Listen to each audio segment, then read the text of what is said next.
거룩하신 아버지 하나님, 지난 밤에도 편안한 쉼을 허락하여 주시고 생명 연장시켜 주시고 오늘 이렇게 새날을 맞이하게 하시니 아버지 하나님 감사합니다.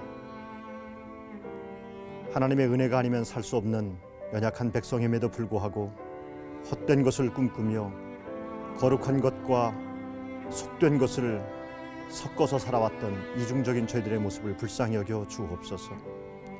우리로 하여금 나를 통해 역사하기를 원하시는 하나님의 뜻이 무엇인지를 분별할 수 있는 영적인 지혜를 허락하여 주옵소서. 우리의 있는 모습 그대로 서 있는 그 자리가 하나님의 나라가 되기를 원합니다. 하나님이 기뻐하는 거룩한 인생이 되어지기를 원합니다.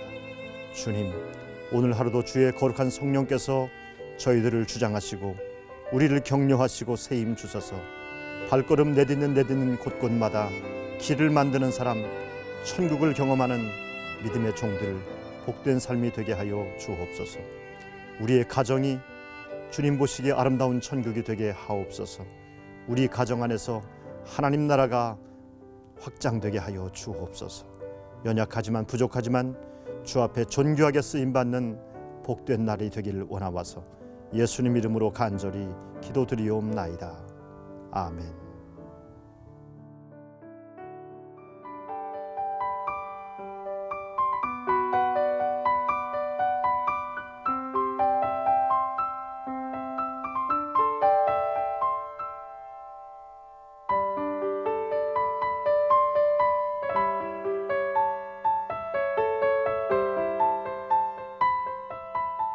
기도로 여는 하루의 이학성 목사입니다.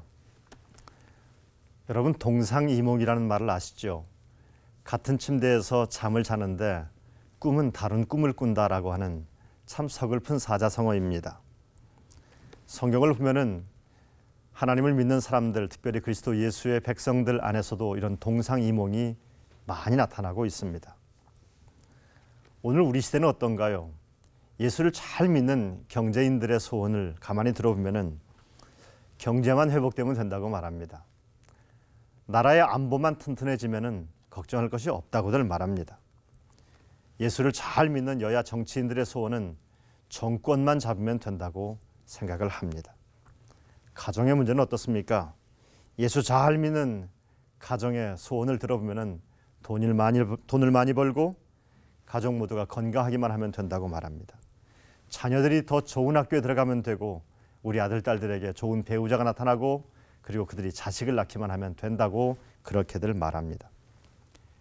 교회는 어떤가요? 교인들이 많아지면 좋겠고 예배당에 교인들로 가득하면 좋고 헌금이 날마다 많이 들어오면 좋고 이것이 교회 중직들과 목사의 소원이 되어버리고 말았습니다. 저는 이러한 소원들이 잘못됐다고 생각하지는 않습니다. 그러나 고민을 우리가 한번 해봐야 됩니다. 예수 믿지 않는 사람들의 소원과 예수 잘 믿는 우리들의 소원이 차이점이 있어야 되지 않겠습니까? 오늘 이 땅의 문제는 꿈의 차이가 나지 않는다는 데 문제가 있는 겁니다. 확실히 차이가 나야 됩니다. 크게 차이가 나야 됩니다. 예수 안 믿는 사람들과 예수 믿는 사람들이 꿈의 차이가 커야 됩니다. 꿈이 바뀌어져야 됩니다. 확 바뀌어져야 됩니다. 위대한 꿈을 꿔야 될 줄로 믿습니다. 그래요. 잘 먹고 잘 사는 것은 인류의 보편적인 가치였습니다. 모든 사람의 꿈이었습니다. 예수님께서 오병이어의 기적을 일으킨 다음에 백성들은 난리가 났습니다. 저분이 우리의 왕이 되기만 하면은 우리는 먹고 살 걱정은 정말 할 일이 없다. 저분을 왕으로 세워야 되겠다. 정말 난리가 났습니다. 그런데 이거 역시 동상이몽입니다. 예수님은 경제 문제를 해결하기 위해서 이 땅에 오신 분이 아니십니다. 예수님이 이 땅에 오셔서 질병 때문에 고통당하는 사람들을 많이 치료해 주셨습니다. 소경의 눈을 뜨게 하시고 안진뱅이를 일으키시고 나병 환자를 치료하여 주셨습니다. 심지어는 죽은 자를 살리시기까지 하셨습니다. 사람들이 병과 장애를 가지고 고통하는 모습을 예수님은 불쌍히 여기셔서 예수님의 능력으로 그들을 고쳐주셨습니다. 그런데 참 재미나는 일은 예수님께서 이렇게 기가 막힌 일들을 행하신 다음에 사람들에게 입단속을 시키셨습니다. 어디 가서 내가 병 고쳐줬다는 말을 하지 말아라. 이게 예수님의 당부셨습니다. 좀 궁금하지 않습니까? 왜 그랬을까요? 아니, 예수님 소문이 많이 나면 좋을 텐데 이 좋은 소문을 왜 퍼치지 말라고 하셨을까요? 제가 한번 곰곰이 묵상해 봤습니다. 그 이유는 이것입니다. 사람들로 하여금 예수님이 이 땅에 왜 오셨는지에 대한 목적을 왜곡할까 봐 예수님은 걱정했던 겁니다. 예수님이 이 땅에 오신 목적은 병 고쳐주기 위해서 이 땅에 오신 것이 아니셨습니다. 사람들의 질병 때문에 예수님이 그렇게 가슴이 아파하셨어도 병을 고쳐주는 것이 예수님이 오신 목적은 아니다라고 하는 말씀입니다. 다른 사람들은 고사하고 3년 동안 예수님 따라다녔던 제자들을 한번 볼까요? 얼마나 기가 막힌 모습들을 많이 봤습니까? 위대한 능력을 봤습니다. 그들은 3년간 따라다니면서 생각했을 것입니다. 예수님 정도면 정말 유대인의 왕으로서 정말 적합한 분이라고 생각을 했을 것입니다. 그래서 예수님께 말씀하잖아요. 예수님의 나라가 임하게 되면은 우리 형제들 하나는 좌편에 하나는 오른편에 이렇게 누가 더 권세를 많이 잡을 것인가에 대해서 그들은 고민했습니다. 그러나 예수님이 이 땅에 오신 목적이 이 땅에 권세를 잡기 위함이 아니셨습니다. 예수님의 제자들도 동상이몽이었습니다. 신앙인의 동상이몽, 이거 정말 심각한 일입니다. 왠 줄 아십니까? 이 동상이몽을 오래 하면은 우리가 예수를 믿어도 이거 헛일입니다. 우리 지금 헛수고 하는 겁니다. 이런 꿈을 꾸고 있는 동안은 우리는 예수를 제대로 믿는 것이 아닙니다. 그러면 예수님의 관심은 무엇일까요? 예수님의 관심은 뜻이 하늘에서 이루어진 것 같이 이 땅 위에 하나님의 뜻이 이루어지는 하나님의 나라를 예수님은 꿈꾸고 있었습니다. 하나님은 그리스도 예수를 통해서 이 땅에 천국을 주길 원하시는데 우리들은 너무 세속적이고 너무 지엽적인데 빠져 있지 않나 생각해 봐야 할 것입니다. 예수님이 어느 날 이렇게 말씀하셨습니다. 무엇을 입을까 무엇을 먹을까 염려하지 말아라. 이것들은 이방인들의 소원과 똑같은 것이다. 너희는 먼저 그의 나라와 그의 의를 구하라고 그렇게 말씀하셨습니다. 하나님 나라를 꿈꾸는 사람이 되라고 하시는 예수님의 당부셨습니다. 예수님이 하신 설교 내용들을 가만히 분석해 보면은 한마디로 제목을 붙인다면은 하나님의 나라입니다. 예수님이 이 땅에 오셔서 하셨던 첫 번째 선언 마태복음 4장 17절 말씀에 보니까 회개하라 천국이 가까웠느니라라고 말씀하지 않습니까? 옛날에는요 왕을 잘 만나면은 백성들은 그냥 편안한 겁니다. 그 왕이 잘 먹여주고 왕이 통치하니까 편안하고 그 왕 때문에 행복했습니다. 그러나 왕 하나를 잘못 만나면 예나 지금이나 백성이 고통스러워하는 것이 현실입니다.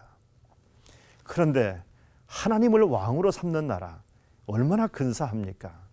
이 하나님이 왕이 되셔서 우리의 가정을 통치하시고 우리의 모든 것들을 통치하시는 하나님의 주권이 미치는 하나님의 나라, 그 하나님의 나라를 예수님은 여러분과 저를 통해서 이루시기를 원하십니다. 여러분의 시간 속에 하나님의 주권이 행사되고 여러분의 인격 속에 하나님의 주권이 행사될 수 있다면 우리의 인격과 우리의 시간은 하나님의 나라입니다. 하나님의 주권이 행사되는 공간은 하나님의 나라입니다.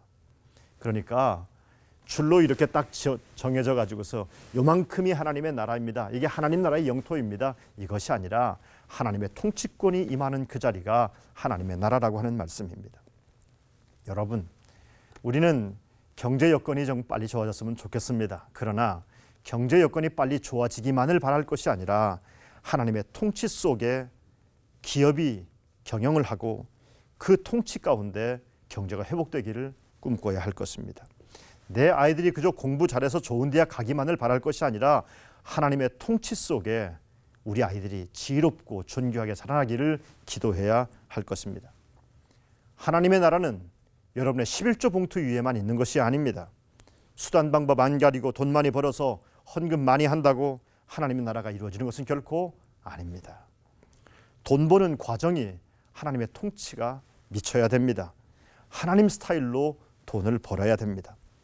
돈을 쓸 때에도 하나님의 통치권이 임해야 됩니다. 예, 하나님 스타일로 돈도 쓸 줄 알아야 됩니다. 이제 명심할 것은 하나님의 뜻이 나에게 있습니다. 하나님의 뜻이 나에게 있어서 나를 통해서 하나님은 하나님의 나라를 오늘도 만들어가기를 원하십니다. 여러분, 이런 고민 좀 해보셨습니까? 하나님이 왜 나를 살려두셨을까요? 하나님이 나를 통해 무엇을 지금 이루시길 원하시고 있을까요? 여러분 손에 있는 것이 무엇입니까? 거기에도 하나님의 뜻이 있습니다. 모세가 지팡이를 짚고 자기의 늙은 몸을 의지하며 살았습니다. 그런데 그 지팡이 마른 장작개비 같은 별것 없는 것이었지만 모세의 늙은 몸 하나를 지탱하라고 주신 것이 아니었습니다. 거기에는 하나님의 인도하심이라는 위대한 경륜과 섭리가 그 안에 담겨져 있었던 겁니다. 근사한 거 안 들고 있다고 속상해하지 마십시오. 하나님이 여러분의 들려진, 여러분 두 손에 쥐어진 그것을 인해서 기뻐하시고 감사하시기를 바랍니다. 여러분을 누가 창조하셨습니까? 하나님께서 창조하셨습니다. 주님께서 내가 너를 지명하여 불렀나니 너는 내 것이라고 말씀하셨습니다. 하나님께서 나를 어떻게 여기셨습니까? 자기 아들 독생자 예수를 죽이시기까지 나를 사랑하시는, 마치 이 땅에 사랑해야 될 사람이 나 하나밖에 없는 것처럼 하나님이 그렇게 나를 사랑하신 나는 그렇게 소중한 존재입니다. 여러분, 혹여나 여러분 가운데 실패해서 고통스러워하는 분들이 계십니까? 비록 여러분이 지금 실패했어도 병들었어도 여러분의 가치는 변함이 없습니다. 내가 가난해도 내 가치는, 특별히 예수 앞에서의 나의 가치는 변함이 없습니다. 100만 원짜리 수표를 구겨보십시오. 100만 원짜리 수표 구겨졌다고 해서 누가 그거 버리는 사람 없습니다. 100만 원짜리 수표가 구겨져 있어도 수표는 수표입니다. 이 수표를 발행하신 분이 이걸 수표라고 인정하는 한 100만 원의 가치가 있는 겁니다. 때로 우리 인생은 구겨질 때가 있습니다. 그러나 내가 설령 구겨져도 내 가치는, 예수 안에서의 내 가치는 소중합니다. 오늘 주님은 여러분과 저를 통해서 하나님의 나라를 만들기를 원하십니다. 하나님의 뜻을 지금 여기에 이루기 위해서 여러분과 저를 하나님께서 부르셨습니다. 실패한 나일지라도 사용하시는 고마우신 하나님, 그 하나님의 은혜를 기억하면서 오늘도 여러분이 있는 삶의 현장에서 천국을 만들어 가시게 되기를 주님의 이름으로 축복합니다. 이제 들으신 말씀을 생각하시면서 묵상하며 기도하겠습니다.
주님 앞에 날마다 꿈을 이뤄달라고 기도했지만 우리의 꿈이 얼마나 세속적이었는지 깨닫게 하시니 감사합니다.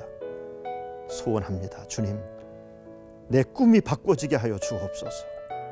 단순하게 돈 많이 벌고 잘 되는 꿈이 아니라 하나님 나라가 지금 나의 삶에 이루어지는 거룩한 꿈을 꾸게 하여 주옵소서. 하나님의 통치권이 임하는 정치와 경제와 사회, 문화가 있는 나라가 되게 하시고 주님께서 주인 되시는 우리의 가정들이 되게 하여 주옵소서.